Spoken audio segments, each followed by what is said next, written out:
Hello friends, स्वागत है stock news Bharat में। अगर आप मेरे चैनल पे पहली बार विजिट कर रहे हैं तो सब्सक्राइब करें ताकि आपको लेटेस्ट इन्फॉर्मेशन मिलता रहे। बात करेंगे हम ओएनजीसी की और जानने की कोशिश करेंगे कि जो आने वाला ट्रेडिंग सेशन है वो कैसा रह सकता है, पॉजिटिव रहेगा या फिर निगेटिव रहेगा। इसके अलावा शॉर्ट टर्म की भी बात करेंगे। शॉर्ट टर्म में ये स्टॉक कहाँ तक जाता हुआ दिखाई दे सकता है, यानी कि 3 से लेकर के 4 सप्ताह में ये स्टॉक कहाँ तक जा सकता है, टारगेट क्या रह सकता है। तो सबसे पहले जान लेते हैं, इस कंपनी ने अपना Q1 का नतीजा जारी किया है और यही नतीजा आपको बताएगा कि इसका स्टॉक कहाँ तक जाता हुआ दिखाई दे सकता है। तो जो कंपनी ने जो अपना Q1 का नतीजा जारी किया है, इसमें जो है कंपनी का जो प्रॉफिट है अगर देखा जाए तो ये इसमें जो है हमें सालाना आधार पर लगभग जो है काफ़ी उछाल देखने को मिल रहा है। पिछले साल जो इस कंपनी का प्रॉफिट था वो लगभग 4334 करोड़ रुपये था और इस बार जो इस कंपनी का प्रॉफिट है वो लगभग 15,205 करोड़ रुपये रहा है। यानी कि यहाँ हमें जो है तिगुना का जंप जो है इस कंपनी के प्रॉफिट में देखने को मिल रहा है। तिमाही आधार पर भी इसके प्रॉफिट में अच्छी उछाल रही है। मार्च 2022 तिमाही में ओएनजीसी का स्टैंड अलोन जो प्रॉफिट था वो लगभग 8859 करोड़ रुपये रहा। रेवेन्यू की बात करें तो जून 2022 तिमाही में ओएनजीसी का रेवेन्यू सालाना आधार पर लगभग जो है 23,555 करोड़ रुपए और तिमाही आधार पर 35,840 करोड़ रुपए से बढ़ करके 43,078 करोड़ रुपए रहा है। यानी कि कंपनी का रेवेन्यू और प्रॉफिट दोनों ही बढ़ रहा है, तो इसलिए जो है अब इसके स्टॉक में आगे भी आपको तेज़ी दिखाई दे सकता है। अगर पिछले ट्रेडिंग सेशन की बात करें तो इस दौरान मार्केट को ऐसा आभास हुआ कि इसका प्रॉफिट इस बार काफ़ी शानदार रह सकता है और लगभग 5% तक का जंप जो है हमें पिछले ट्रेडिंग सेशन में इसके स्टॉक में देखने को मिला।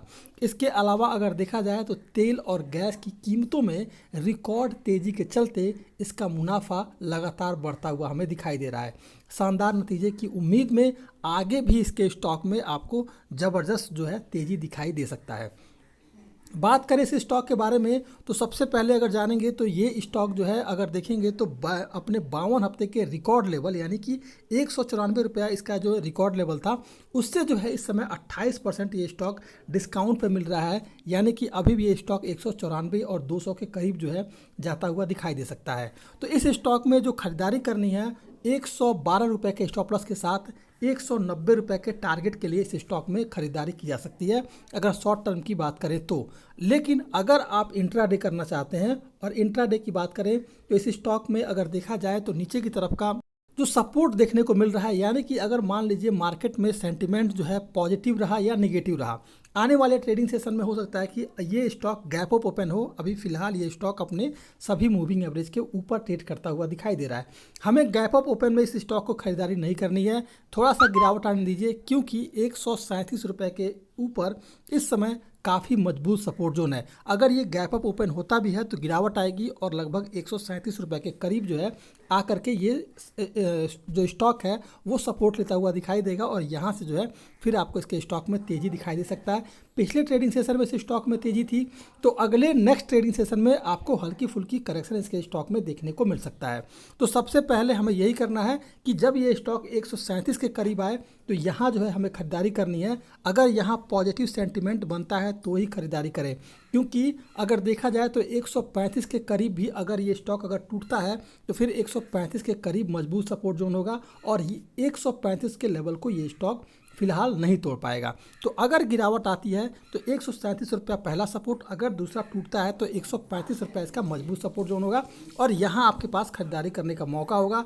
ऊपर की तरफ का जो टारगेट होगा 140, क्योंकि 140 के लेवल को फिलहाल ये ब्रेक करने वाला नहीं है। यहाँ एक मजबूत सपोर्ट जोन बनता हुआ हमें दिखाई दे रहा है। तो इसलिए खरीदारी करते समय पहला सपोर्ट 137 को ब्रेक करता है तो 135 और 135 और या फिर अगर यहाँ ऊपर की तरफ अगर ये स्टॉक मिलता है तो 137 पर खरीदारी करें। ऊपर का लेवल आपको 140 का रहेगा। तो ये था आपका इंट्राडे। अगर आप मेरे चैनल पे पहली बार विजिट कर रहे हैं तो सब्सक्राइब करें ताकि ऐसे ही आपको लेटेस्ट इन्फॉर्मेशन मिलता रहे।